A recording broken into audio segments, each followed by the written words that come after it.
आज हम पढ़ने वाले हैं हिंदी साहित्य के इतिहास को। उसे कौन कौन सी पद्धतियों में लिखा गया और कौन सा सर्वमान्य सर्वश्रेष्ठ माना जाता है। ये सबसे पहले वर्णानुक्रम पद्धति। पहले हिंदी साहित्य के इतिहास को कितनी पद्धतियों में विभाजित किया गया। सबसे पहले 4 पद्धतियों में। सबसे पहले कौन सी? वर्णानुक्रम पद्धति। वर्णानुक्रम पद्धति, कालानुक्रम पद्धति, वैज्ञानिक पद्धति, विधेयवादी पद्धति। अब हम इनका एक एक विस्तार से थोड़ा सा वर्णन देखेंगे क्या होता है। वर्णानुक्रम पद्धति में इसमें कवियों व लेखकों का परिचय वर्ण से होता है। इसमें जो इतिहासकारों ने लिखा, कवियों व लेखकों का परिचय किस पद्धति से लिखा? वर्ण के क्रम से उनका वर्णन किया। इसमें आलोचना इस पर की गई। वर्णानुक्रम पद्धति का प्रयोग शब्दकोश में होता है। देखते हैं आप लोग, डिक्शनरी जैसे होती है, डिक्शनरी में जैसे छोटा आ है, आ के बाद बड़ा आ, छोटी ई, इस तरह से सबके नाम रखे जाते हैं। सबके इस तरह डिक्शनरी शब्दकोश का प्रयोग होता है। तो इस पर आलोचना दी गई है। वर्णानुक्रम पद्धति का प्रयोग शब्दकोश में होता है, इतिहास में नहीं। दूसरी पद्धति कौन सी है? कालानुक्रम पद्धति। कालानुक्रम पद्धति में क्या हो, कवियों का विवरण ऐतिहासिक कालक्रम के अनुसार तिथि से किया जाता है। तिथि जैसे किसी की 1990 में हुई, उसके बाद 92, इस तरह से उन्होंने कालक्रम के अनुसार किया। उन्होंने प्रायः रचनाकारों की जन्म तिथि के अनुसार इतिहास ग्रंथ में उसका क्रम निर्धारित किया। कालानुक्रम पद्धति में क्या किया गया? जो रचनाकार होते थे उनकी जन्म तिथि के अनुसार इतिहास ग्रंथ में उनका क्रम निर्धारित किया। इस पे भी आलोचना क्या की गई? युगीन परिस्थितियों व कवि की प्रवृत्ति का विश्लेषण न होने से, युगीन उस समय की परिस्थितियां जो थीं, क्या सामाजिक परिस्थिति, धार्मिक आर्थिक परिस्थिति क्या थी, ये परिस्थितियां न होने से और उनका विश्लेषण न होने से यह एक वृत्त संग्रह मात्र बनकर रह गया। यह एक क्या बनकर रहेगा? यह एक वृत्त संग्रह बनकर मात्र रह गया। दूसरी पद्धति कौन सी थी? वैज्ञानिक पद्धति। वैज्ञानिक पद्धति में इसमें इतिहासकार पूर्ण रूप से तटस्थ होकर तथ्य संकलित करता है। इसमें क्या इतिहासकार क्या करता है? पूर्ण रूप से तटस्थ होकर तथ्य संकलित करता है, उसे क्रम और व्यवस्थित रूप में प्रस्तुत करता है। और इस पर भी आलोचनाएं की गई। इसमें इतिहासकार पूर्ण रूप से तथ्यों को संकलित करता और क्रमबद्ध व्यवस्थित रूप में प्रस्तुत करता। इस पे भी वैज्ञानिक पद्धति में भी उन्होंने, इतिहासकारों ने आलोचना क्या की? व्याख्या एवं विश्लेषण के अभाव में, व्याख्या और विश्लेषण के अभाव में यह तथ्य संकलन मात्र बनकर रह गया। और कालानुक्रम पद्धति में क्या? वृत्त संग्रह। वैज्ञानिक पद्धति में क्या?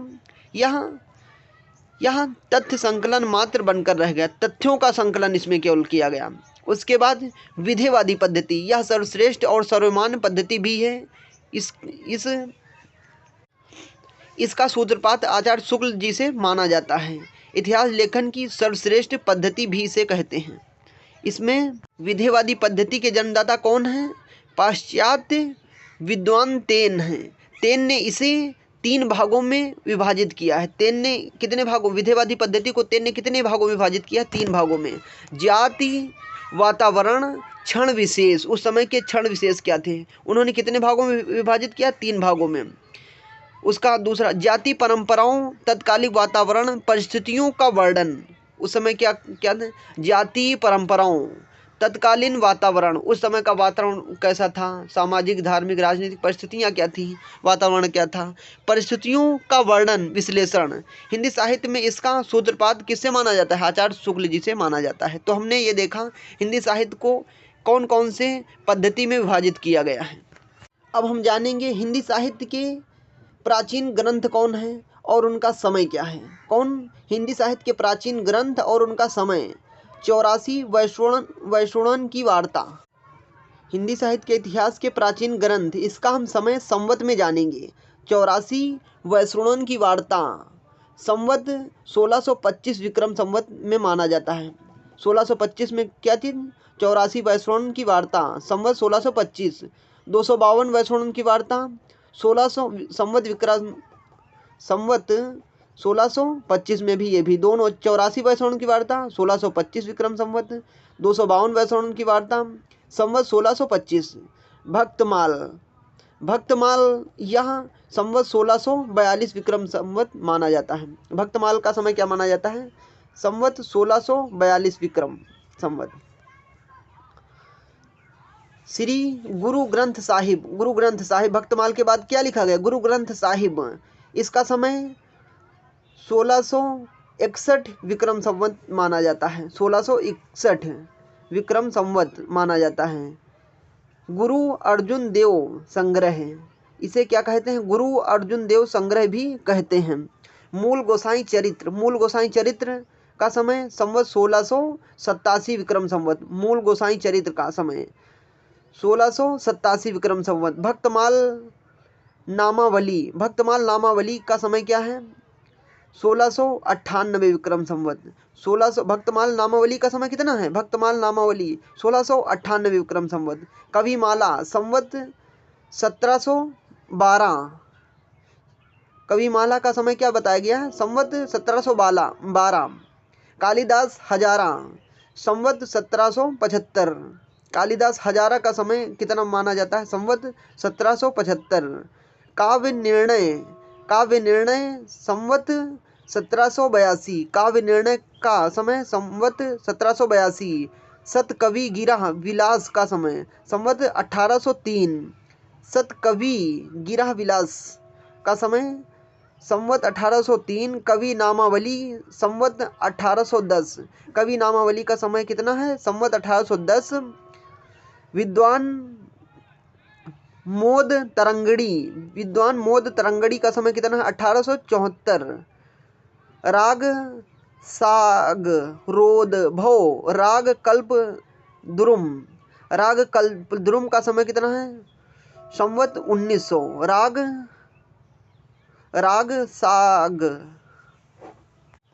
राग सागरोद भव या राग कल्पद्रुम का समय कितना है? 1900 है। श्रृंगार संग्रह, उस समय श्रृंगार संग्रह का समय कितना माना जाता है? संवत 1904। श्रृंगार संग्रह संवत 1904। रस चंद्रोदय 1920। रस चंद्रोदय का समय कितना माना जाता है? संवत 1920। दिग्विजय भूखन, दिग्विजय भूखन का समय कितना माना? संवत 1926। दिग्विजय भूखन का समय 1926। सुंदरी तिलक संवत 1926। सुंदरी तिलक 1926। भाषा काव्य संग्रह 1932। भाषा काव्य संग्रह 1932। कवित्त रत्नाकर, कवित्त रत्नाकर सर्वश्रेष्ठ इंपॉर्टेंट है ये। कवित्त रत्नाकर 1933 में माता दीन ने इसका सूत्रपात किया। एक बार फिर से हम उनके रचनाकारों के साथ उन हिंदी साहित्य के इतिहास ग्रंथ देख लेते हैं। भक्त नामावली ध्रुवदास ने लिखा। भक्त नामावली ध्रुवदास ने। कविमाला तुलसी सार संग्रह, कविमाला तुलसी सार संग्रह। कालिदास हजारा, कालिदास त्रिवेदी ने लिखा। कालिदास हजारा किसने लिखा? कालिदास हजारा कालिदास त्रिवेदी ने लिखा। काव्य निर्णय भिखारी दास ने लिखा। काव्य निर्णय किसने लिखा? काव्य निर्णय भिखारी दास ने लिखा। सतकवि गिरा विलास, सतकवि गिरा विलास किसने लिखा? बलदेव बघेल खंडी ने लिखा। बलदेव बघेल खंडी ने लिखा। सत गिरा कवि विलास किसने? बलदेव बघेल खंडी ने लिखा है। कवि नामावली सुदन ने लिखा है। कवि नामावली किसने लिखी है? सुदन ने लिखी है। विद्वान मोद तरंगड़ी, विद्वान मोद तरंगड़ी किसने लिखा है? सुभाष सिंह उर्फ श्रीधर ने लिखा है। विद्वान मोद तरंगड़ी किसने लिखा है? सिर्फ सुभाष सिंह उर्फ श्रीधर ने लिखा है। राग सागरोदभव, राग कल्पद्रुम किसने लिखा? राग कल्पद्रुम कृष्णनंद व्यासदेव ने लिखा है। राग कल्पद्रुम किसने लिखा? कृष्णनंद व्यासदेव ने लिखा है। श्रृंगार संग्रह किसने लिखा? सरदार कवि ने लिखा है। श्रृंगार संग्रह किसने लिखा है? सरदार कवि ने। रस चंद्रोदय ठाकुर प्रसाद त्रिवेदी ने लिखा है। दिग्विजय भूखन, दिग्विजय भूखन ने किसने क्या लिखा? गोकुल प्रसाद रचना। दिग्विजय भूखन यह रचना किसने लिखी है? गोकुल प्रसाद ने लिखी है। सुंदरी तिलक, भामा हरिश्चंद्र ने लिखी है। सुंदरी तिलक भामा हरिश्चंद्र भाषा काव्य संग्रह है, महेश दत्त शुक्ल ने लिखे। कवित्व रत्नाकर माता दीन मिश्र ने लिखी है। आदिकाल के कुछ साहित्य ग्रंथों को विस्तार से समझते हैं। सतकवि गिरा विलास बलदेव बघेल खंडी द्वारा रचित है। किसने? बघेल खंडी द्वारा रचित है। बलदेव बघेल खंडी द्वारा रचित है। इसमें 17 कवियों की रचनाओं के उदाहरण दिए गए हैं। सतकवि गिरा विलास में कितने कवियों के उदाहरण दिए गए हैं? 17 कवियों की रचनाओं के उदाहरण संग्रहित हैं। शिव सिंह सेंगर, मिश्र बंधु, ग्रियर्सन ने अपनी इतिहास ग्रंथ में इसका उल्लेख किया है। इस ग्रंथ में चिंतामणि, मतीराम, कालिदास त्रिवेदी, केशव बिहारी आदि कवियों का उल्लेख है सतकवि गिरा विलास में। इसके बाद हम दूसरी रचना को देखेंगे। दूसरी रचना हम देखेंगे विद्वान मोद तरंगिणी। विद्वान मोद तरंगिणी सुब्बा सिंह उर्फ श्रीधर ने लिखी है। विद्वान मोद तरंगिणी किसने लिखी है? सुब्बा सिंह उर्फ श्रीधर ने लिखी है। इसमें 44 कवियों की रचनाओं संकलित हैं। विद्वान मोद तरंगिणी में कितनी कवियों की रचनाएं संकलित हैं? 44 कवियों की रचनाएं संकलित हैं। केशव, चिंतामणि, पद्मकार, मतीराम आदि रीतिबद्ध कवियों की नायक नायिका, भेद, सखी, दूती, षड ऋतु, रस संबंधी कविताएं इसमें संकलित हैं। कौन कौन से कवि? केशव, चिंतामणि, पद्मकार, मतीराम रीतिबद्ध कवियों की नायक नायिका, भेद, सखी, दूती, षड ऋतु, रस संबंधी कवियों में रस संबंधी कविताएं इसमें संकलित हैं। किसमें? विद्वान मोद तरंगिणी में। राग कल्पद्रुम जयपुर दरबार के प्रसिद्ध संगीतज्ञ कृष्णानंद व्यासदेव द्वारा रचित। राग कल्पद्रुम किसने लिखी है? कृष्णानंद व्यासदेव ने लिखी है। राग कल्पद्रुम किसने लिखी है? कृष्णानंद व्यासदेव ने लिखी है। संगीत शास्त्र संबंधित शिव सिंह सेंगर के अनुसार, संगीत शास्त्र संबंधित शिव सिंह सेंगर के अनुसार इसमें कितने कवियों के संकलित हैं? 200 भक्त कवियों के पद संकलित हैं। कल्पद्रुम में कितने भक्त कवियों के नाम पद संकलित हैं? 200 भक्त कवियों के पद संकलित हैं इसमें। व्यासदेव द्वारा रचित संगीत शास्त्र संबंधित शिव सिंह सेंगर के अनुसार इसमें 200 भक्त कवियों के पद संकलित हैं, जिसमें वल्लभाचार्य, विठलनाथ, कुंभनदास, चतुर्भुजदास, मीराबाई, हित तरंगिणी प्रमुख। ग्रियर्सन के इतिहास ग्रंथ का भी यह सहायक ग्रंथ है। इतिहास ग्रंथ का सहायक ग्रंथ अगर पूछा जाए कौन सा है? राग कल्पद्रुम है। ग्रियर्सन के इतिहास ग्रंथ का सहायक ग्रंथ कौन माना जाता है? राग कल्पद्रुम। इसमें कितने पद संकलित हैं? 200 भक्त कवियों के पद संकलित हैं। इनमें वल्लभाचार्य, विठलनाथ, कुंभनदास, चतुर्भुजदास, मीराबाई, इतिहास तरंगिणी, हित तरंगिणी प्रमुख। ग्रियर्सन के इतिहास ग्रंथ का भी सहायक ग्रंथ माना जाता है। श्रृंगार संग्रह, इसके कवि कौन है? कवि सरदार। श्रृंगार संग्रह के कवि कौन है? कवि सरदार हैं। काशी नरेश ईश्वर प्रसाद नारायण सिंह के राजाश्रित कवि हैं। ये किसके श्रृंगार कवि सरदार किसके आश्रित कवि हैं? काशी नरेश ईश्वर प्रसाद नारायण के। ईश्वर प्रसाद नारायण के राजश्री कवि कौन हैं? कवि सरदार हैं। सरदार द्वारा संकलित इसमें श्रृंगारिक कविताओं को स्थान दिया गया है। श्रृंगार संग्रह में किसको स्थान दिया गया है? श्रृंगार संग्रह में श्रृंगारिक कविताओं को स्थान दिया गया है। हिंदी साहित्य के प्रमुख इतिहास ग्रंथ कौन कौन से रहे? हिंदी साहित्य के प्रमुख इतिहास ग्रंथ पढ़ेंगे। इतिहास ग्रंथ इस्तबर the literature in the Hindustan, ये किसने लिखा? गार्ता द तासी, फ्रेंच विद्वान गार्ता द तासी द्वारा रचित यह इतिहास ग्रंथ है। कौन सा? इस्तबर the literature in the Hindustan, French विद्वान गार्ता द तासी ने हिंदी का प्रथम इतिहास ग्रंथ लिखा। इसे 1839 ईस्वी तथा द्वितीय भाग 1847 ईस्वी में प्रकाशित किया। गार्ता द तासी फ्रेंच विद्वान ने सबसे पहले कितने सन में लिखा? 1939 ईस्वी में। क्या था इनका? इस्तबर the literature in the Hindustan, सब गार्ता द तासे ने लिखा है। उसके बाद प्राच्य साहित्य अनुवाद समिति द्वारा पेरिस में प्रकाशित हुआ। ये इसका प्रकाशन कहाँ पर हुआ?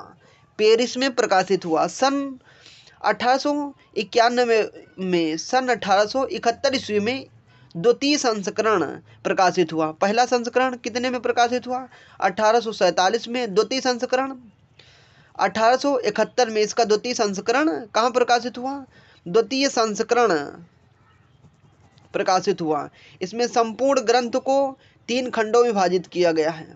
इनका जो इतिहास रहा उसको कितने खंडों में? 3 खंडों में विभाजित किया। किसका? गार्ता द तासी का।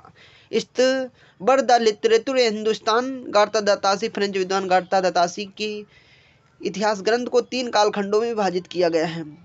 नंबर अंग्रेजी के वर्णानुक्रम के आधार पर, अंग्रेजी के वर्णानुक्रम के आधार पर 738 कवियों का वर्णन किया गया है। इसमें कितने कवियों का वर्णन किया गया? 738 कवियों का वर्णन किया गया, जिसमें से 72 हिंदी के हैं। हिंदी के कितने कवि रखे गए हैं? गार्ता द तासी द्वारा हिंदी के इतिहास में लिखे गए, उसमें कितने हिंदी के कवियों को रखा गया? 72 कवियों को रखा गया है। इसमें कितने अंग्रेजी के वर्णानुक्रम के अनुसार, अंग्रेजी के वर्णानुक्रम के अनुसार 738 कवि हैं, कवियों का उल्लेख है, जिसमें से 72 हिंदी के कवि हैं। इसमें हिंदी एवं उर्दू कवियों का उल्लेख है। कवियों के परिचय के साथ ही रचना काल का भी उल्लेख है। इसमें क्या क्या दिया गया है? हिंदी और उर्दू के कवियों का उल्लेख किया गया है। कवियों के परिचय का भी उल्लेख किया गया है। गार्ता द तासी द्वारा लिखे गए इतिहास का अनुवाद किसने किया है? गार्ता द तासी द्वारा लिखे गए इतिहास का इस्तबर द लिटरेचर हिंदुस्तान या हिंदुस्तानी बोल सकते हैं इसको। हिंदी में इस ग्रंथ का अनुवाद 1952 में किया था। हिंदी में इस ग्रंथ का अनुवाद वो उन्होंने किसमें? फ्रेंच में किया था, तो इन्होंने हिंदी में अनुवाद किया। हिंदी में कितने में? 1952 ईस्वी में। लक्ष्मी सागर वैष्णव ने इंदोई साहित्य का इतिहास नाम से किया। इंदोई साहित्य का इतिहास नाम के लेखक कौन है? इंदोई साहित्य का हिंदी इतिहास ग्रंथ के लेखक कौन माने जाते हैं? ये अगर ये क्वेश्चन बन सकता है। लक्ष्मी सागर वैष्णव हैं। इन्होंने ही फ्रेंच जो साहित्य लिखा गया उसको हिंदी में कन्वर्ट किया। इन्होंने किसने? लक्ष्मी सागर वैष्णव ने। इनके इतिहास ग्रंथ पर आलोचनाएं क्या क्या रही? काल विभाजन का कोई प्रयास नहीं किया। इन्होंने काल विभाजन का कोई प्रयास नहीं किया। युगीन प्रवृत्तियों व साहित्यिक विशेषताओं का इसमें कोई उल्लेख नहीं। उस समय की युगीन परिस्थितियाँ क्या थी, सामाजिक धार्मिक परिस्थिति क्या थी, उनसे कोई मतलब नहीं, ऐसा कुछ नहीं उल्लेख किया गया। हिंदी और उर्दू के कवियों का तालमेल तथ्यों एवं सूचनाओं की प्रामाणिकता की दृष्टि से विश्वसनीयता का अभाव है। इसमें उर्दू और कवियों का, हिंदी और उर्दू कवियों का तथ्यों एवं सूचनाओं की प्रामाणिकता का अभाव देखने को मिलता है। ये इसमें आलोचनाएं की गई हैं। हिंदी साहित्य का दूसरा इतिहास ग्रंथ जो लिखा गया, शिव सिंह सरोज। शिव सिंह सरोज इतिहास ग्रंथ का लेखन किसने किया? शिव सिंह सेंगर ने। शिव सिंह सेंगर द्वारा लिखा गया इतिहास ग्रंथ कौन सा है पूछा जाएगा? शिव सिंह सरोज। किसी भी भारतीय विद्वान द्वारा हिंदी भाषा में रचित यह पहला इतिहास ग्रंथ है। अगर ये पूछा जाए भारतीय विद्वान द्वारा हिंदी साहित्य का प्रथम इतिहास ग्रंथ कौन सा है, तो शिव सिंह सरोज। किसने लिखा? शिव सिंह सेंगर जी ने लिखा। भारतीय विद्वान द्वारा लिखा गया हिंदी साहित्य का पहला इतिहास ग्रंथ, क्वेश्चन बन सकता है। शिव सिंह सरोज किसने लिखा? शिव सिंह सेंगर ने लिखा। इसमें लगभग 1000 कवियों के जीवन चरित्र व कविताओं के उदाहरण को पहली बार प्रस्तुत किया गया। कितने? 1000 कवियों के उदाहरण, 1000 कवियों के जीवन परिचय एवं उनकी रचनाओं का उदाहरणों सहित पहली बार प्रस्तुत किया गया। डॉक्टर नागेंद्र इसके प्रथम संस्करण का प्रकाशन 1838 ईस्वी में करते हैं। क्वेश्चन बन सकता है, डॉक्टर नागेंद्र इसके प्रथम संस्करण का प्रकाशन कब करते हैं? 1883 ईस्वी में शिव सिंह सरोज द्वारा लिखा गया शिव सिंह सरोज इतिहास ग्रंथ का प्रकाशन कौन करता है? डॉक्टर नागेंद्र करते हैं। कितने सन में किया करते हैं? 1883 ईस्वी में। शिव सिंह सरोज के इतिहास ग्रंथ को कौन प्रकाशित करता है, कौन प्रकाशन करता है? डॉक्टर नागेंद्र करते हैं। प्रथम संस्करण का प्रकाशन वो भी डॉक्टर नागेंद्र ने इसके शिव सिंह सरोज जो इतिहास ग्रंथ है, डॉक्टर नागेंद्र इसके प्रथम संस्करण का प्रकाशन 1883 ईस्वी में राम स्वरूप चतुर्वेदी ने लेकिन डॉक्टर राम स्वरूप चतुर्वेदी जी ने 1878 माना है। राम स्वरूप चतुर्वेदी जी ने 1878 माना है। चतुर्वेदी जी ने 1883 ईस्वी में इसका दूसरा संस्करण प्रकाशन माना है, दूसरा संस्करण। इस ग्रंथ में सेंगर जी ने 14 ऐसे कवियों का उल्लेख किया है, 14 ऐसे कवियों का उल्लेख किया है जिनका उन्होंने आधार स्रोत ग्रंथों के रूप में प्रयोग किया है। यह ग्रंथ वर्णानुक्रम पद्धति पर आधारित है। शिव सिंह सरोज जो ग्रंथ लिखा गया शिव सिंह सेंगर द्वारा, वह किस पद्धति में आधारित है? यह वर्णानुक्रम पद्धति पर आधारित है। शिव सिंह सरोज से पूर्व किसी भी ग्रंथ में इतने कवियों का परिचय न देने के कारण, इससे पहले किसी ने भी 1000 कवियों का परिचय या इतने साहित्यकारों की रचनाओं का परिचय नहीं दिया है। लेकिन उन्होंने इतनी रचनाओं का परिचय देने के कारण ऐसे हिंदी साहित्य का प्रस्थान बिंदु कहा जाता है। हिंदी साहित्य का प्रस्थान बिंदु क्वेश्चन पूछा जा सकता है यहाँ पर। हिंदी साहित्य का प्रस्थान बिंदु किसे कहा जाता है? कई नाम दे देंगे तो उसमें से बता दीजिएगा। शिव सिंह सरोज, शिव सिंह सरोज को क्या कहा जाता है? हिंदी साहित्य का प्रस्थान बिंदु। हिंदी साहित्य का भारतीय कवि का हिंदी साहित्य का प्रथम इतिहास ग्रंथ कौन सा माना जाता है? शिव सिंह सरोज माना जाता है। प्रस्थान बिंदु किसे कहा जाता है? शिव सिंह सरोज को कहा जाता है। इसके प्रथम संस्करण का प्रकाशन 1878 में नवल किशोर प्रेस लखनऊ से हुआ था। शिव सिंह सरोज का प्रकाशन कहाँ से हुआ था? प्रथम संस्करण का प्रकाशन 1878 ईस्वी में नवल किशोर प्रेस लखनऊ से हुआ था। अपने यही लखनऊ से ही हुआ है। शिव सिंह सरोज ग्रंथ में लिखे गए शिव सिंह सरोज द्वारा लिखा गया ग्रंथ शिव सिंह सेंगर द्वारा लिखा गया ग्रंथ शिव सिंह सरोज में आलोचकों का क्या मत रहा, ये देखते हैं हम। इसके पूर्व में 883 कवियों की रचनाओं के नमूने तथा उत्तरार्ध भाग में 1000 कवियों का जीवन परिचय अकार्दिक क्रम में दिया गया है। युगीन एवं साहित्यिक प्रवृत्तियों का कोई उल्लेख नहीं। इसमें क्या है? युगीन, और इसमें भी वही किया गया है। युगीन एवं साहित्यिक प्रवृत्तियों का कोई उल्लेख नहीं है। कालक्रम विभाजन का कोई भी प्रयास नहीं किया गया है। कालक्रम का विभाजन नहीं किया गया है। ताशी के ग्रंथ का अनुकरण कवियों के जन्मकाल व रचना काल संदिग्ध है। कवियों का जन्मकाल व रचना जो है संदिग्ध है, वही इसमें भी लागू किया गया। इसके बाद हम जानेंगे the modern vernacular literature of northern Hindustan किसने लिखा है? The modern vernacular literature of northern Hindustan George Grierson ने लिखा। The modern vernacular literature of northern Hindustan किसने लिखा? जॉर्ज ग्रियर्सन ने लिखा। कलकत्ता की एशियाटिक सोसाइटी ऑफ बंगाल की पत्रिका के विशेषांक के रूप में प्रकाशित है। The modern vernacular literature of northern Hindustan कितने सन में लिखा गया? 1888 में। किसने लिखा? जॉर्ज ग्रियर्सन ने लिखा। इसमें लेखकों व कवियों का प्रथम बार कालक्रम अनुसार वर्गीकरण, कवियों का कालखंडों में विभाजन, प्रत्येक अध्याय काल विशेष का सूचक, प्रत्येक काल की प्रवृत्तियों एवं परिस्थितियों तथा प्रेरक स्रोतों का उल्लेख। हिंदी साहित्य का भाषा की दृष्टि से क्षेत्रों का निर्धारण भी किया गया है। संस्कृत, प्राकृत, अरबी, फारसी, मिश्रित उर्दू को उससे अलग रखा गया है। तो इसमें क्या क्या रखा गया है? इसमें देखो, लेखकों एवं कवियों का प्रथम बार कालक्रम के अनुसार वर्गीकरण किया गया है, कृतियों का कालखंडों में विभाजन तथा प्रत्येक अध्याय काल विशेषक सूचक इसमें किया गया है।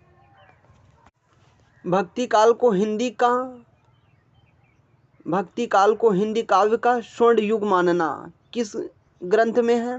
The modern vernacular literature of northern Hindustan में।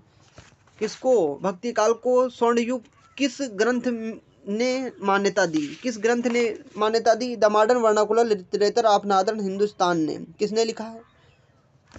जॉर्ज ग्रियर्सन ने लिखा है। सच्चे एवं वास्तविक अर्थों में हिंदी साहित्य का पहला इतिहास ग्रंथ यही माना जाता है। पहला इतिहास ग्रंथ कौन सा माना जाता है? The modern vernacular literature of northern Hindustan. किसने लिखा? जॉर्ज ग्रियर्सन ने लिखा। The modern vernacular literature of northern Hindustan किसने लिखा? जॉर्ज ग्रियर्सन ने लिखा। इसमें 952 कवियों का वर्णन, 18 स्रोत ग्रंथों का उल्लेख किया है। 952 कवियों का उल्लेख किसमें किया गया है? The modern vernacular literature of northern Hindustan किसने किया है? डॉक्टर जॉर्ज ग्रियर्सन ने किया है। 18 स्रोत ग्रंथों का उल्लेख, 18 स्रोत ग्रंथों का पहली बार उल्लेख किसने किया? The modern vernacular northern Hindustan किसने? जॉर्ज ग्रियर्सन ने किया है। साहित्य के इतिहास में कवियों को अंक देने की प्रणाली के जन्मदाता कौन माने जाते हैं? साहित्य के इतिहास में कवियों को अंक देने की प्रणाली के जन्मदाता कौन माने जाते हैं? जॉर्ज ग्रियर्सन माने जाते हैं। साहित्य के इतिहास में कवियों को अंक देने की प्रणाली के जन्मदाता कौन माने? जॉर्ज ग्रियर्सन माने जाते हैं। सन 1957 में प्रकाशित किशोरीलाल गुप्त ने इसका हिंदी अनुवाद हिंदी साहित्य का प्रथम इतिहास शीर्षक से किया। सन 1957 में किशोरीलाल गोस्वामी ने the modern vernacular literature of Hindustan का अनुवाद किसमें किया है?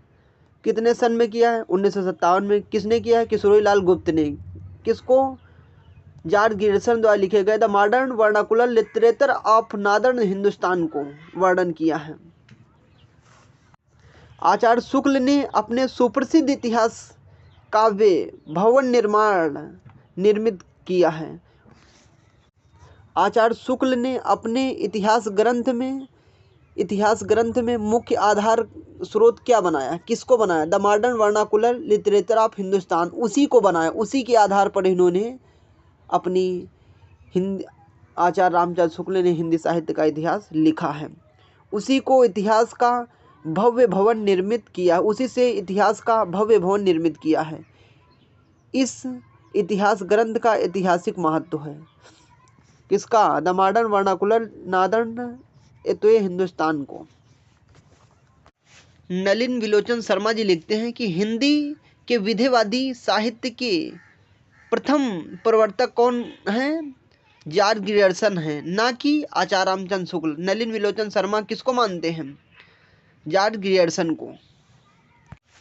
जॉर्ज ग्रियर्सन द्वारा लिखे गए इतिहास ग्रंथ पर आलोचनाएं क्या की गई, अब हम ये देखते हैं।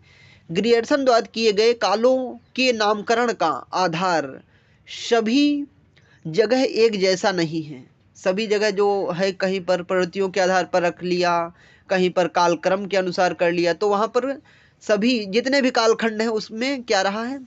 ग्रियर्सन द्वारा किए गए कालों के नामकरण का आधार सभी जगह एक जैसा नहीं है। कहीं पर धार्मिक संप्रदाय के आधार पर, कहीं शासन विशेष के आधार पर, और कहीं शताब्दी का उल्लेख मात्र द्वारा नामकरण किया है। किसने? जॉर्ज ग्रियर्सन पर जो आलोचनाएं उठी उसमें क्या क्या हुआ? ग्रियर्सन द्वारा किए गए कालखंडों के नामकरण का आधार सभी जगह एक जैसा नहीं है। कहीं धार्मिक संप्रदाय के आधार पर, कहीं शासन विशेष के आधार पर, और कहीं शताब्दी का उल्लेख मात्र द्वारा नामकरण कर दिया गया है। चारण काल 700 ईस्वी से 1300 ईस्वी के बाद एकदम 15वीं सदी का उल्लेख है। 14वीं सदी को पूरी तरह इतिहास से निकाल दिया गया है। चारण काल में क्या हुआ है? 700 से लेकर 1300 ईस्वी के बाद एकदम 15वीं सदी में आ गए हैं। इसमें 1400 शताब्दी को पूरी तरह से इतिहास से निकाल दिया गया है। इसके साथ ही 700 से 1300 के मध्य का समय अपभ्रंश युग का समय है, ना कि हिंदी का। मिश्र बंधु का इतिहास ग्रंथ। मिश्र बंधु ने इतिहास ग्रंथ का नाम क्या रखा? मिश्र बंधु विनोद। श्याम सुखदेव गणेश बिहारी मिश्र, शायद ये इनका पूरा नाम है। मिश्र बंधु का पूरा नाम श्याम सुखदेव गणेश बिहारी मिश्र। यह 4 भागों में विभाजित किया गया। मिश्र बंधु विनोद जो इतिहास ग्रंथ था उसको कितने भागों में डिवाइड किया, कितने भागों में बांटा? 4 भागों में, 4 भागों में विभक्त। प्रथम 3 भाग 1913 में, चतुर्थ 1934 में प्रकाशित। यह सर्वाधिक बृहत्कार ग्रंथ है, व्रत संग्रह है। मिश्र बंधुओं ने जो इतिहास ग्रंथ लिखा उसमें 4591 लगभग 5000 कवियों का संकलन व जीवनियों एवं आलोचनाओं का विवरण किया। मिश्र बंधुओं ने जो अपना इतिहास ग्रंथ लिखा उसमें कितने कवियों का संकलन किया? लगभग 5000, क्योंकि 4591 लगभग में 5000 कवियों का संकलन किया। साहित्य की विविध अंगों पर प्रकाश डालते हुए पहली बार काल विभाजन का समुचित प्रयास 8 कालखंडों में विभाजित किया। इन्होंने कितने कालखंडों में विभाजित किया? मिश्र बंधु ने जो कालखंड का विभाजन किया उस कितने भागों में? 8 कालखंडों में विभाजित किया। मिश्र बंधु के 4 भागों में, अपने ग्रंथ को 4 भागों में विभक्त किया है, लेकिन उसके अलग भाग, उनके भागों को 2-2 भागों में डिवाइड किया, इसलिए 8 कालखंड विभाजित हो गए हैं। रचना तथा रचनाकारों की तिथि का विवरण देने के कारण डॉक्टर नामवर सिंह ने इसे साहित्य के पंचांग की संज्ञा दी है। साहित्य के पंचांग की संज्ञा किस आलोचक ने दी है? किस आलोचक ने दी है? नामवर सिंह ने दी है, डॉक्टर नामवर सिंह ने दी है। हिंदी साहित्य के कई अज्ञात कवियों की खोज का श्रेय किस कवि को जाता है? मिश्र बंधु जी को जाता है। मिश्र बंधु जी ने कवियों का अपेक्षिक महत्व निर्धारित करने के लिए उनकी श्रेणियां बनाई, आलोचनात्मक प्रणाली का प्रयोग किया। आलोचनात्मक प्रणाली का प्रयोग किसने किया? मिश्र बंधु ने अपने इतिहास ग्रंथ में। आचार्य शुक्ल कवियों के परिचयात्मक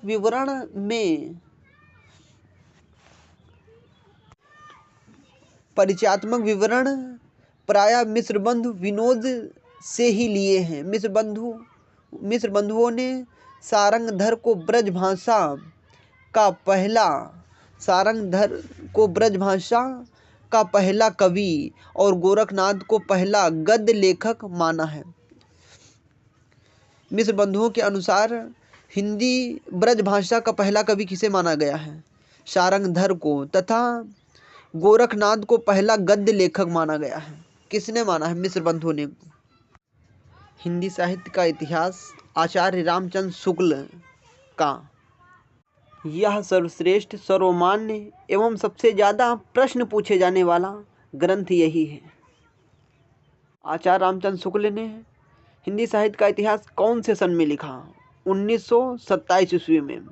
हिंदी शब्द सागर की भूमिका के रूप में, हिंदी शब्द सागर भूमिका के रूप में कौन सा ग्रंथ प्रचलित है या कौन सा माना जाता है? आचार्य रामचंद्र शुक्ल का हिंदी शब्द सागर की भूमिका कितने सन में लिखा गया?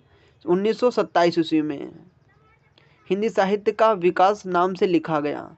इसे किस नाम से लिखा गया? हिंदी साहित्य। इस ग्रंथ को हिंदी साहित्य का विकास नाम से लिखा गया है। सन 1929 के जनवरी में हिंदी साहित्य का विकास नाम से हिंदी शब्द सागर की भूमिका के रूप में प्रकाशित हुआ। आचार्य रामचंद्र शुक्ल ने जो हिंदी साहित्य का इतिहास लिखा उसे सन 1929 ईस्वी में जनवरी में हिंदी साहित्य का विकास नाम से हिंदी शब्द सागर की भूमिका के रूप में प्रकाशित हुआ। इसका जो प्रकाशन कराया वो हिंदी साहित्य का इतिहास तो सभी का, जैसे उनका सबके हिंदी साहित्य का इतिहास ग्रंथ माने जाते, लेकिन उन्होंने किस नाम से प्रस्तुत किया? हिंदी शब्द सागर की भूमिका नाम से प्रस्तुत किया, जिसका प्रकाशन किया कितने? 1929 ईस्वी में। पहले 1929 ईस्वी में प्रकाशन कराया, उसके बाद उन्होंने पुनः दोबारा इनका प्रकाशन हुआ। कब? सन 1929 में ही काशी नगरी प्रचारणी सभा द्वारा यह ग्रंथ हिंदी साहित्य का इतिहास नाम से प्रकाशित कराया। पहले उन्होंने किस नाम से प्रकाशित कराया? हिंदी शब्द सागर की भूमिका। आचार्य रामचंद्र शुक्ल ने पहले जो अपने इतिहास ग्रंथ का नाम रखा था, हिंदी शब्द सागर की भूमिका के रूप में प्रस्तुत कराया। पुनः सन 1929 में काशी नगरी प्रचारणी सभा द्वारा यह ग्रंथ हिंदी साहित्य का इतिहास नाम से प्रकाशित कराया। सन 1940 में इसका परिवर्धित एवं संशोधित संस्करण निकला। इस ग्रंथ में जीवन परिचय की अपेक्षा उनकी साहित्यिक रचनाओं के मूल्यांकन पर बल देने के कारण इस ग्रंथ में केवल 1000 कवि ही सम्मिलित हैं। आचार्य रामचंद्र शुक्ल जी ने जो लिखा है ग्रंथ, उसमें कितने कवि संकलित हैं? 1000 कवि संकलित हैं। ये प्रश्न पूछा जा सकता है। प्रत्येक कालखंड की युगीन परिस्थितियों का अच्छी तरह से विवेचन किया गया है। इसमें क्या किया गया है? प्रत्येक कालखंड की युगीन उस समय की परिस्थितियाँ जो थी उनका अच्छी तरह से विवेचन किया गया है। प्रसिद्ध ग्रंथ के आधार पर कालखंडों की प्रवृत्ति का निर्धारण, प्रसिद्ध ग्रंथों के आधार पर कालखंड की प्रवृत्ति का निर्धारण किया है। प्रवृत्तियों के आधार पर कालखंड का नामकरण किया है। इन्होंने किस आधार पर? प्रवृत्तियों के आधार पर कालखंड का नामकरण किया है। व्यापक दृष्टिकोण, वैज्ञानिक विवेचन पद्धति एवं सूक्ष्म विश्लेषण पद्धति पर आधारित है। आलोचनात्मक इतिहास ग्रंथ। काल विभाजन और नामकरण में सरलता व स्पष्टता का गुण है। काल विभाजन में किसका गुण है? काल विभाजन व नामकरण में सरलता एवं स्पष्टता का गुण है। कालखंडों के दोहरे नामकरण की प्रवृत्ति का आरंभ। कालखंड के दोहरे नामकरण की प्रवृत्ति का आरंभ। हिंदी साहित्य का प्रवृत्ति मूलक इतिहास ग्रंथ कौन सा माना जाता है? हिंदी साहित्य का इतिहास। शुक्ल जी कहते हैं, जबकि प्रत्येक देश का साहित्य वहाँ की जनता की चित्रवृत्तियों प्रतिबिंब होता है। वहाँ की जनता की जो चित्रवृत्तियाँ होती हैं, प्रतिबिंब होता है, तब यहाँ निश्चित है कि जनता की चित्रवृत्तियों परिवर्तन के साथ साथ साहित्य के स्वरूप में भी परिवर्तन चला जाता है। आदि से अंत तक इन्हीं चित्रवृत्तियों की परंपरा को परखते हुए साहित्य परंपरा के साथ साथ उनका सामंजस्य पाना ही साहित्य का इतिहास कहलाता है। जनता की चित्रवृत्तियों के आधार पर इस ग्रंथ को लिखा गया है। कहते हैं इतिहास समाज का दर्शन होता है। इतिहास क्या होता है? इतिहास जनता की चित्रवृत्तियों का आईना होता है। उस समय की घटित घटनाओं का आईना होता है। उस समय क्या होता है वही इतिहास में लिखा जाता है। यहाँ इस पर नामवर सिंह जी कहते हैं, शुक्ल जी को इतिहास पंचांग के रूप में प्राप्त था। किसके रूप में? पंचांग के रूप में प्राप्त था। उन्होंने उसे मानवीय चेतना से अनुप्रमाणित कर सत्य बना दिया। जैनेन्द्र जी क्या आचार्य रामचंद्र शुक्ल के इतिहास के बारे में लिखते हैं, इतिहास उन्होंने जुटाया है, जगाया नहीं। इतिहास उन्होंने जुटाया है, जगाया नहीं। आचार्य शुक्ल जी ने हिंदी साहित्य के जो आदिकाल है उसे क्या नाम दिया है? वीर गाथा काल नाम दिया है। जिन रचनाओं के आचार्य शुक्ल जी ने जिन रचनाओं के आधार पर वीर गाथा काल नाम दिया वे रचनाएं अप्रामाणिक व अपरिवर्तित सिद्ध हुई हैं। एक ही प्रवृत्ति को प्रधानता व शेष को गौड़ मानने से भिन्न युगों का अधूरा एवं एक पक्षीय रूप ही सामने आता है। सिद्धनाथ व जैन साहित्य को उपदेशात्मक कहकर उसे अपने इतिहास से अलग करके पूर्व परंपरा की अपेक्षा की है, जबकि साहित्य आगे चलकर भक्ति का आधार बना। आगे चलकर साहित्य क्या बना? भक्ति का आधार बना। विद्यापति का रचनाकाल प्रवृत्ति मानते हुए भी इन्हें आदिकाल में स्थान दिया है। विद्यापति का रचनाकाल प्रवृत्ति मानते हुए भी इन्हें आदिकाल में नाम दिया है। फिर से देख लेते हैं, जिन रचनाओं के आधार पर वीरगाथा काल नाम दिया गया वे रचनाएं अप्रामाणिक व अपरिवर्तित हैं। एक ही प्रवृत्ति को प्रधानता व शेष को गौड़ मान लेना। गौड़ मानने से विभिन्न युगों का अधूरा एवं एक पक्षीय रूप ही सामने आता है। एक पक्षी रूप ही सामने आता है। सिद्धनाथ सिद्धनाथ जैन साहित्य को उपदेशात्मक कहकर उसे अपने अलग आगे चलकर भक्ति का आपने इतिहास से अलग कर दिया। किसको? सिद्धनाथ जैन को इन्होंने उपदेशात्मक कहकर उसे इतिहास से अलग करके पूर्व परंपरा की अपेक्षा की, जबकि यही साहित्य का आगे चलकर भक्ति का आधार बना। विद्यापति का रचना काल प्रवर्ती मानते हुए भी उन्हें आदिकाल में स्थान दिया। हिंदी साहित्य का काल विभाजन व नामकरण इम्पॉर्टेंट पढ़ेंगे परीक्षा की दृष्टि से जो पूछा जाता है। आचार्य शुक्ल का काल विभाजन एवं नामकरण, उन्होंने वीरगाथा काल नाम दिया है। आदिकाल को वीरगाथा काल नाम दिया है। संवत 1050 से 1375 विक्रम संवत तक माना है। कितने? सबसे पहले वीरगाथा काल नाम संवत 1050 से 1375। दूसरा काल भक्ति काल पूर्व मध्यकाल संवत 1375 से 1700 विक्रम संवत। रीति काल उत्तर मध्यकाल संवत 1700 से 1900 विक्रम संवत। गद्य काल आधुनिक काल, गद्य काल को आधुनिक काल भी कहते हैं, संवत 1900 से 1984 विक्रम संवत। आचार्य शुक्ल ने हिंदी साहित्य के इतिहास को कितने भागों में विभाजित किया? 4 भागों में। नंबर 1 वीरगाथा काल 1050 से संवत 1375। भक्ति काल पूर्व मध्यकाल, भक्ति काल सबसे पहले वीरगाथा काल, फिर भक्ति काल को 1375 से 1700। रीति काल 1700 से 1900। रीति काल को 2 भागों में विभाजित किया है, पूर्व मध्यकाल और उत्तर मध्यकाल। आचार्य शुक्ल ने हिंदी साहित्य को कितने भागों में विभाजित किया? 4 भागों में। वीरगाथा काल, भक्ति काल, रीति काल, गद्य काल। वीरगाथा काल का समय संवत 1050 से 1375। भक्ति काल 1375 से 1700। रीति काल 1700 से 1900। गद्य काल 1900 से 1984 विक्रम संवत तक। ये विक्रम संवत में हम जान रहे हैं। आचार्य शुक्ल जी ने आधुनिक काल के हिंदी साहित्य को 2 कालखंडों में विभाजित किया है। नंबर 1 गद्य खंड, दूसरा काव्य खंड। उन्होंने गद्य खंड के 3 भाग किए हैं।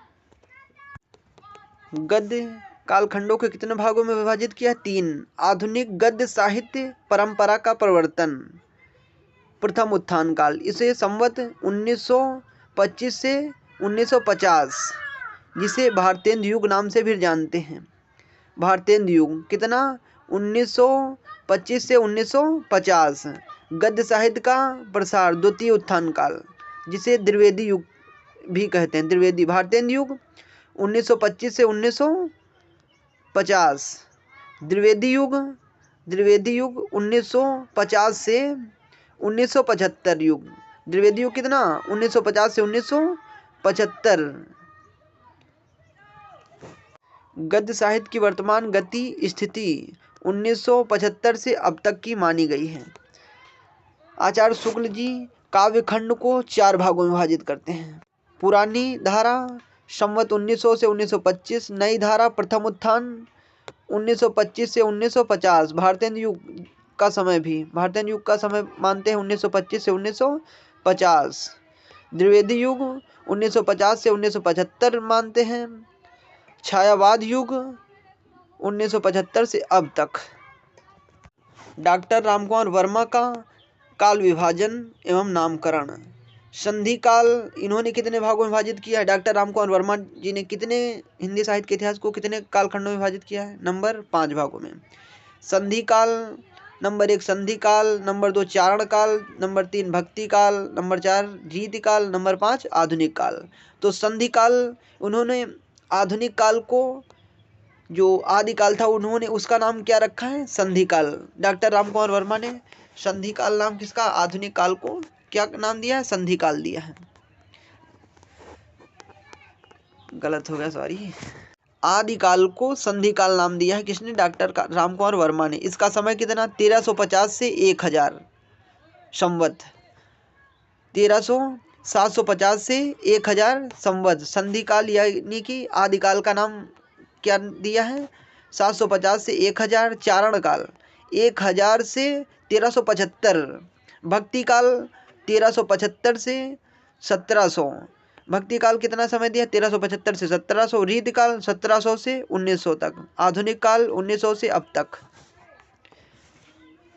राम कुमार वर्मा ने कितने कालों में विभाजित किया है? 5। संधि काल संवत 750 से संवत 750 से 1000। चारण काल 1050 से 1000 से 1375। भक्ति काल 1375 से 1700। रीति काल 1700 से 1900। आधुनिक काल 1900 से अब तक। आचार्य हजारी प्रसाद द्विवेदी का काल विभाजन और नामकरण। आदिकाल उन्होंने सब आदिकाल नाम दिया, जो सर्वश्रेष्ठ और सर्वमान्य भी माना जाता है। आदिकाल इन्होंने नाम दिया है। प्रारंभिक काल को आदिकाल नाम दिया है। इसका समय 1000 विक्रम 1000 संवत से 1400 शताब्दी मानते हैं। विक्रम 1000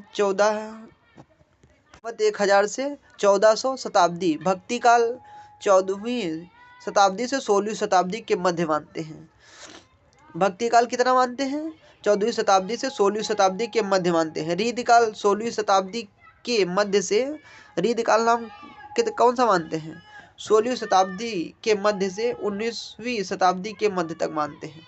रीति काल नाम कितना? 16वीं शताब्दी के मध्य से 19वीं शताब्दी के मध्य। आधुनिक काल 19वीं शताब्दी के मध्य से अब तक। तो हजारी प्रसाद द्विवेदी ने कितने कालखंडों में विभाजित किया? 4 कालखंडों में। हजारी प्रसाद द्विवेदी आदिकाल, भक्ति काल, रीत काल, आधुनिक काल। आदिकाल 1000 विक्रम संवत से 14वीं शताब्दी तक। 14वीं भक्ति काल 14वीं शताब्दी से 16वीं शताब्दी तक।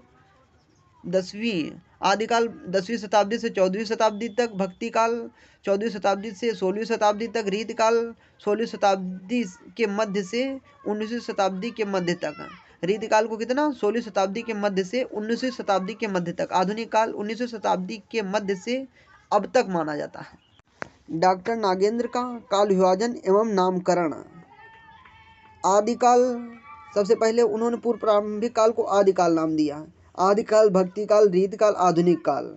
आधुनिक काल सबसे पहले आदिकाल का कितना? 7वीं शताब्दी के मध्य से 14वीं शताब्दी के मध्य तक।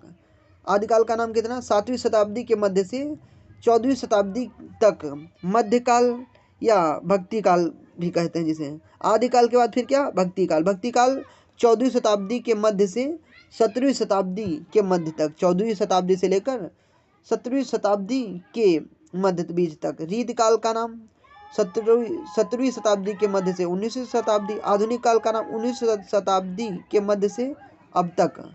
आधुनिक काल भारतेंदु युग। उन्होंने आधुनिक कालखंड को नागेंद्र जी ने आधुनिक कालखंड को 4 भागों में विभाजित किया। भारतेंदु युग, पुनर्जागरण काल। भारतेंदु युग पुनर्जागरण काल 1857 से लेकर 1900 ईस्वी तक। किसका यह है? डॉक्टर नागेंद्र जी का। 1857 की क्रांति से ही मानते हैं 1900। द्विवेदी युग नवजागरण या सुधार काल भी जिसे कहते हैं। नवजागरण या सुधार काल जिसे कहते हैं 1900 से लेकर 1918 ईस्वी तक। द्विवेदी युग या जागरण सुधार काल 1900 से 1918 ईस्वी तक। छायावाद 1918 से 1938 ईस्वी। छायावादोत्तर काल, इसको 2 भागों में विभाजित किया है। प्रगति प्रयोग काल, नवलेखन काल। प्रगति काल का नाम 1938 से 1953। नवलेखन काल 1953 से अब तक। इस ग्रंथ में कवियों की कुल संख्या 1004 है, जिनमें हिंदी के 62 कवि हैं। तासी ने अपने ग्रंथ के 2य संस्करण में इसका प्रयोग किया है। ये हमने पढ़ा हिंदी साहित्य का काल विभाजन एवं नामकरण। पेज नंबर 1 से 18 तक पढ़े हैं, इसमें दिया गया इम्पॉर्टेंट।